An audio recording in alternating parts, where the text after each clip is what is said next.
மீனா இங்க பாரு. இந்த பக்கம் தான் வந்தேன். எல்லாமே நல்ல விஷயம் தான். வாங்க. உங்க பொண்ணு முத்துச்சோடர உங்க 2 பேருக்கு சம்மதமா தான் கேக்குறேன். நான் எதுவுமே எதிர்பார்க்கல. இந்த கல்யாணத்துல சம்மதம் நீ அவங்க கூட சேர்ந்து அரசியை கேட்டு வந்த மாப்பிளைக்கு கட்டி கொடுப்பியாடா? பக்கத்துல இருக்கியா?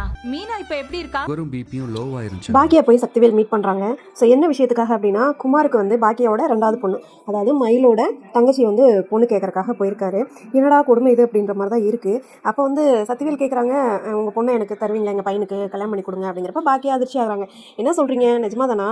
ஏன்னா உங்க தகுதி வேற எங்க தகுதி வேற, ஸோ எப்படி அரசியை கேட்டு கொடுக்கல அப்படின்றனால என் பொண்ணு கேட்குறீங்களா அப்படின்ற மாதிரி கேட்குறாங்க. சக்திவேல் சொல்லிடுறாங்க, நல்லா யோசிச்சு முடிவு பண்ணுங்க அப்படின்னு சொல்லிட்டு போயிடுறாங்க. ஸோ பாக்கியாவுக்கும் அவங்க வீட்டுக்காருக்கும் வந்து ஒரே ஹாப்பி. சார் எப்படியாவது நம்ம 2வது பொண்ணை கல்யாணம் பண்ணி வச்சிடலாம் அப்படின்ற மாதிரி பிளான் போடுறாங்க. அவங்களுக்கு இதான வேலை. ஸோ அது மாதிரி பிளான் போடுறாங்க. ஸோ இந்த சைடு பார்த்தீங்க அப்படின்னா மீனை வந்து ஆஃபீஸில் மயங்கி விழுந்துடுறாங்க. பார்த்தீங்கன்னா சுகரும் பிபியும் கம்மியாகிடுது. ஸோ இதை பார்த்தோன்னே வந்து செந்திலுக்கு ரொம்ப அதிர்ச்சி ஆகுது. என்ன பண்ணுறாங்கன்னா, கோமதிக்கு ஃபோன் பண்ணி வர சொல்கிறாங்க. இந்த மாதிரி ஹாஸ்பிட்டல் அட்மிட் பண்ணியிருக்கமா அப்படின்னு சொல்லிட்டு உடனே அவங்களும் பதறி அடிச்சு ஓடி வராங்க. அதே மாதிரி மீனாவோட அம்மா அப்பாவும் வராங்க. ஸோ இந்த நிலமையில தான் வந்து மீனா வந்து எங்கள் வீட்டுக்கு கூட்டிகிட்டு போகிறேன் அப்படின்னு சொல்லிட்டு கோமதி சொல்கிறாங்க. ஆனால் வந்து மீனாவோட அம்மா எங்கள் வீட்டுக்கு கூப்பிட்டு போகிறேன்னு சொல்கிறாங்க. இதில் மீனா என்ன முடிவு எடுக்க போகிறாங்க அப்படின்றத நம்ம வெயிட் பண்ணி பார்க்கலாம். நெக்ஸ்ட் சூப்பரான வீடியோவில் நான் உங்களே பார்க்குறேன்.